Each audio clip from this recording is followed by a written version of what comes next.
High, হোলির আগের দিনই জুম্বা ক্লাসে হোলি সেলিব্রেশন করে নিতে চলে গেছিলাম পিহুর বাবাকে নিতে। পিহু জানতোই না পিহুর বাবা আসছে।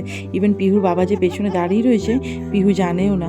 পিহু যখন ঘুরে পড়ে দেখবে পিহু যেন অবাক হয়ে যায়, সেরকমই সারপ্রাইজ প্ল্যানিং করেছিলাম। এই যে দেখতে পাচ্ছেন পিহু পুরো অবাক হয়ে গিয়ে বাবাকে জড়িয়ে ধরলো।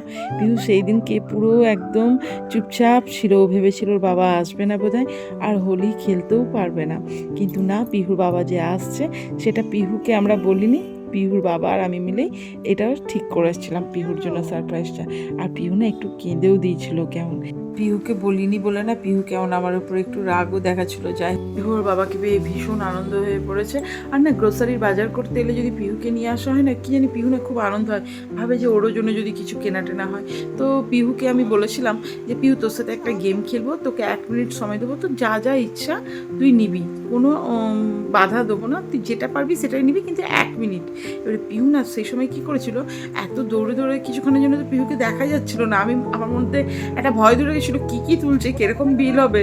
কিন্তু দেখলাম লাস্টে ও জেলি চকলেটের একটা প্যাকেট, তারপর টফি, ফ্রেশের চুইংগাম, কিটকাট, তারপর টফি ম্যান, চকলেট ছিল বেশিরভাগ। তো আমি বললাম যে তোর চোখের সামনে এত চিপস, তারপর বিভিন্ন টাইপস অফ কোল্ড ড্রিঙ্কস রাখা ছিল, সেগুলো কিছুই নিলি না, লাস্টে এই জেলি চকলেটের প্যাকেটটা।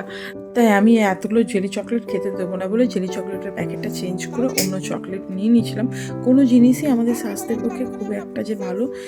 এদিকে আমি পিহুকে কন্টিনিউ তাড়া দিয়ে যাচ্ছিলাম যে তাড়াতাড়ি কর, তাড়াতাড়ি কর, 1 মিনিট হয়ে গেলে আর ব্যাগে কিচ্ছু ঢোকানো যাবে না। যাই হোক, এদিকে পিহুরও কমপ্লিট হয়ে গেছে। আমি ওর বাজার করা দেখে ভেবেছিলাম ও বোধহয় আমার প্রচণ্ড বিল করে দেবে।